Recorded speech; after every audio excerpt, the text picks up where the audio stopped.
അസ്സലാമു അലൈക്കും വറഹ്മത്തുള്ളാഹി വബറകാതുഹു. അൽഹംദുലില്ലാഹ് വസ്സലാത്തു വസ്സലാമു അലാ റസൂലില്ലാഹ് വഅലാ ആലിഹി വസഹ്ബിഹി അൽ-ഫായിസീന ബിനല്ലാഹ് അമ്മാ ബഅദ്. പ്രിയ സഹോദരങ്ങളെ, ജബ്ബാർ മാഷ് പറയുന്നത് പല കാര്യങ്ങളും മുഹമ്മദ് നബി സല്ലല്ലാഹു അലൈഹി വസല്ലമ അപ്പോക്രിഫയിൽ നിന്നോ മറ്റോ എടുത്തെഴുതിയിട്ടുള്ളതാണ് എന്നാണ്. എന്താണ് അപ്പോക്രിഫ, അത് എവിടെ ഉള്ളതാണ് എന്നുപോലും ഈ മാഷയ്ക്ക് അറിയില്ല എന്നാണ് തോന്നുന്നത്. അദ്ദേഹം ഇവിടെ എന്തൊക്കെ വിഡ്ഢിത്തങ്ങളാണ് പറയുന്നത് എന്നുള്ളത് മനസ്സിലാക്കണമെങ്കിൽ അദ്ദേഹം പറഞ്ഞത് എന്താണെന്നും ആ പറഞ്ഞ കാര്യങ്ങളെ സംബന്ധിച്ച് വല്ല പരാമർശവും അപ്പോക്രിഫയിലുണ്ടോ എന്നും പരിശോധിച്ചാൽ അറിയാം. ഉദാഹരണത്തിന് നോഹയുടെ കഥ, അത് കോപ്പി അടിച്ചതാണ്. നോഹ് നബി അലൈഹി ഇസ്ലാമിൻ്റെ കഥ കോപ്പി അടിച്ചതാണെന്നാ. അതുപോലെ അബ്രഹാമിൻ്റെ കഥ, ഇതൊക്കെ അപ്പോക്രിഫയിലോ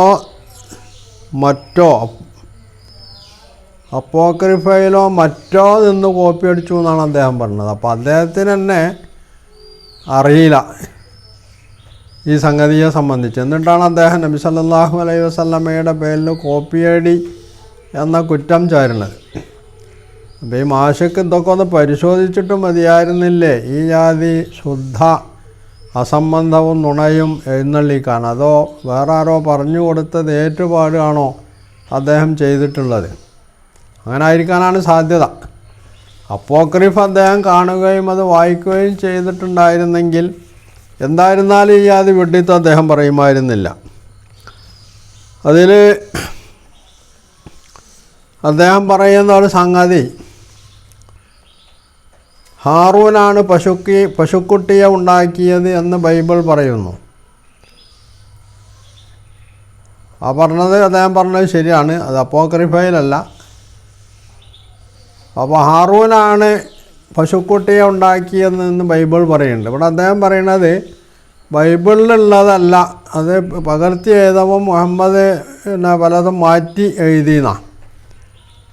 ബൈബിളിൽ ഉള്ളത് എഴുതാനും അത് പറയാനും അല്ലല്ലോ മുഹമ്മദ് നബി വന്നിട്ടുള്ളത്.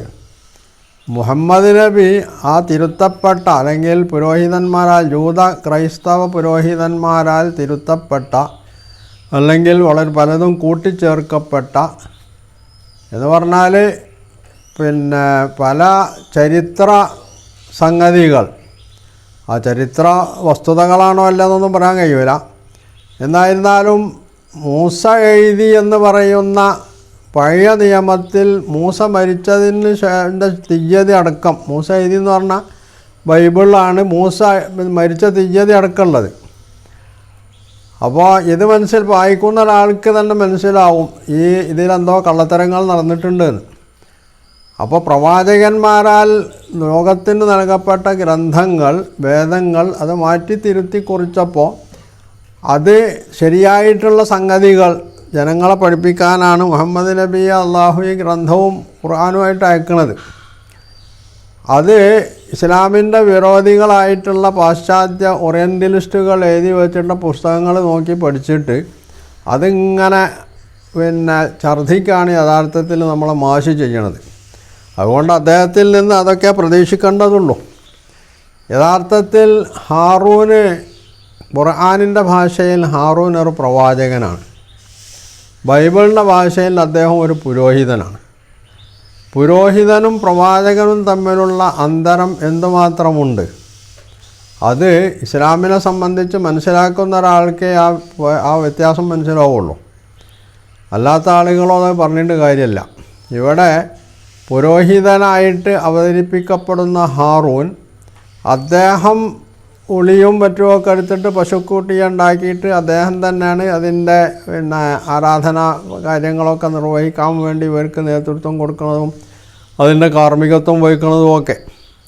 പക്ഷേ വിശുദ്ധ ഖുർആൻ ഹാറൂൻ അലൈഹിസ്സലാമിനെ എത്ര ഉയർന്ന ഒരവസ്ഥയിലേക്കാണ് ഉയർത്തിയിട്ടുള്ളത്, സമൂഹത്തിൻ്റെ മുമ്പിൽ അവതരിപ്പിച്ചിട്ടുള്ളതെന്ന് മനസ്സിലാക്കണമെങ്കിൽ ഈ സംഭവവുമായി ബന്ധപ്പെട്ട ഖുർആനിലെ പരാമർശങ്ങൾ അത് വായിച്ച് മനസ്സിലാക്കുന്നവർക്കേ അറിയുള്ളൂ.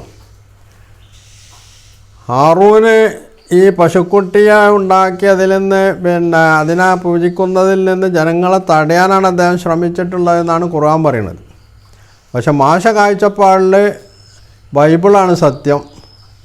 അതുകൊണ്ട് അദ്ദേഹം ബൈബിളിനെ ശരിവെക്കുകയും മുഹമ്മദ് നബി സല്ലല്ലാഹു അലൈഹി വസല്ലം ഖുർആൻ എഴുതിണ്ടാക്കിയപ്പോൾ മുഹമ്മദ് നബിക്ക് തെറ്റുപറ്റിപ്പോയി എന്ന് വിധി എഴുതുകയുമാണ് ചെയ്യുന്നത്. ഏറ്റവും ചുരുങ്ങിയത് അദ്ദേഹത്തിന് അല്പമെങ്കിലും മാന്യത ഉണ്ടായിരുന്നുവെങ്കിൽ ഈ സംഗതിയുടെ യാഥാർത്ഥ്യം എന്താണ്, അള്ളാഹു അല്ലെങ്കിൽ ദൈവം, ഇസ്ലാം, പ്രവാചകത്വം അതൊക്കെ പോട്ടെ, ഒരു സംഗതിയെ സംബന്ധിച്ച് പരാമർശിക്കുമ്പോൾ, ജനങ്ങളുടെ മുമ്പിൽ അത് അവതരിപ്പിക്കുമ്പോൾ അതിലൊരു അല്പമെങ്കിലും സത്യസന്ധത പുലർത്തുക എന്നുള്ളതൊരു സാമാന്യ മര്യാദ അല്ലേ?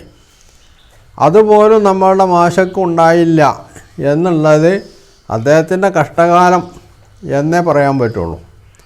കാരണം മൂസാ അലൈഹിസ്സലാം അള്ളാഹുവിൻ്റെ പ്രവാചകനാണ്, അതുപോലെ ഹാറൂൻ അള്ളാഹുവിൻ്റെ പ്രവാചകനാണ്. ആ പ്രവാചകന്മാർ ഒരു സമൂഹത്തെ ഇത്തരത്തിലുള്ള എല്ലാ അന്ധവിശ്വാസങ്ങളിൽ നിന്നും അനാചാരങ്ങളിൽ നിന്നും രക്ഷിച്ചെടുക്കാൻ വേണ്ടിയാണ് അവരെ മുന്നോട്ട് കൊണ്ടുപോകുന്നത്.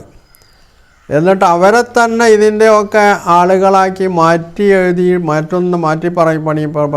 പണിയുന്ന ഒരു ഗ്രന്ഥത്തെ അടിസ്ഥാനമാക്കിയിട്ട് ഖുർആൻ തെറ്റിപ്പോയി, അല്ലെങ്കിൽ മുഹമ്മദ് നബിക്ക് തെറ്റിപ്പോയി എന്ന് പറഞ്ഞാൽ ഇവരുടെയൊക്കെ ബുദ്ധിയും അല്ലെങ്കിൽ വൈജ്ഞാനികമായ സത്യസന്ധതയും ഒക്കെ അളക്കാൻ അത് തന്നെ ധാരാളം മതിയാവുന്നൊരു സംഗതിയാണ്.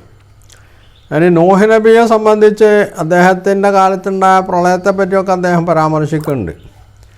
ഇവിടെ നൂഹ് ഖുർആൻ്റെ ഭാഷയിൽ നൂഹ് അള്ളാഹുവിൻ്റെ പ്രവാചകനാണ്.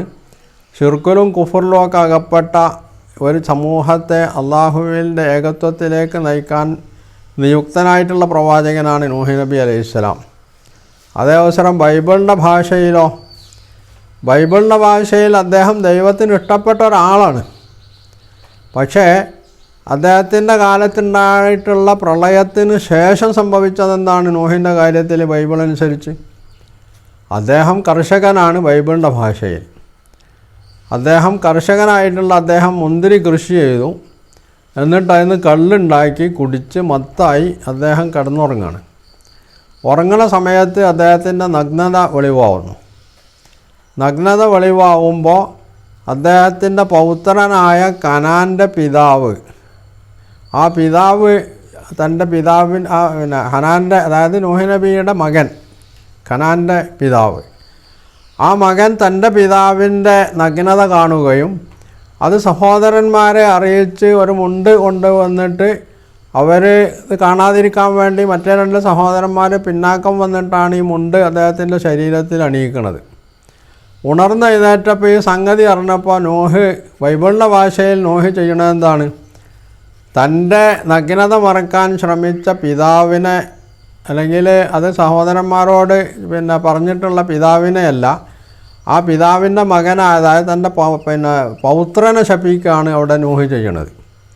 അതേസമയം വിശുദ്ധ ഖുർആൻ ഇത്തരത്തിലുള്ള ഒരു സംഗതിയും പരാമർശിക്കില്ല എന്ന് മാത്രമല്ല, നൂഹ് നബിയെ ഏറ്റവും ഉയർന്ന വിധാനത്തിലേക്ക് അള്ളാഹുവിൻ്റെ പ്രവാചകനായി ഉയർത്തുകയും പിന്നീട് ലോകത്ത് വന്നിട്ടുള്ള മനുഷ്യരൊക്കെ അദ്ദേഹത്തിൻ്റെ മക്കളാണ് എന്ന് ഖുർആൻ പറയുകയും ചെയ്യുന്നുണ്ട്.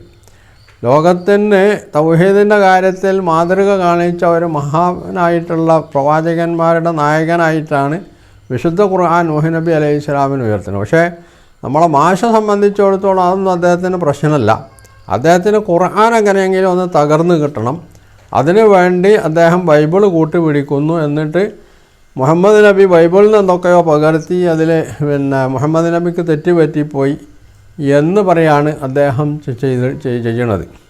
അപ്പോൾ ഇവിടെയാണ് അദ്ദേഹത്തിൻ്റെ സത്യസന്ധതയില്ലായ്മ. വൈജ്ഞാനികമായ സത്യസന്ധതയില്ല. ഒരു ചരിത്ര സംഗതിയാണ് പറയണമെങ്കിൽ അത് പഠിച്ചറിഞ്ഞ് പറയാം. അതേത് ഗ്രന്ഥത്തിൽ അങ്ങനെ പറഞ്ഞു എന്നുള്ളത് പോലും പറയാതെ കമ്മട്ടം അത് അപ്പോക്രിഫയിലോ മറ്റോ എന്ന് പറഞ്ഞിട്ട് അദ്ദേഹം തട്ടി വീണത്. ഇങ്ങനെയൊക്കെ ഒരു നാസ്തികത ഉണ്ടാക്കിയെടുക്കേണ്ട ബാധ്യത ഇദ്ദേഹം ഏറ്റെടുത്തിട്ടുണ്ടെങ്കിൽ അതങ്ങനെ നടക്കട്ടെ എന്ന് പറയാനേ നമ്മൾക്ക് സാധ്യമാവുള്ളൂ. കാരണം മനുഷ്യന് ലജ്ജ എന്ന് പറയുന്ന ഒരു സംഗതി ഇല്ലെങ്കിൽ പിന്നെ അയാൾക്ക് എന്തോ ആവാലോ. അതാണ് ഇവിടെ യഥാർത്ഥത്തിൽ നമ്മളുടെ ജബ്ബാർ മാഷർക്ക് സംഭവിച്ചിട്ടുള്ളത് എന്നാണ് ഇതിൽ നിന്ന് നമുക്ക് മനസ്സിലാക്കാൻ കഴിയുക.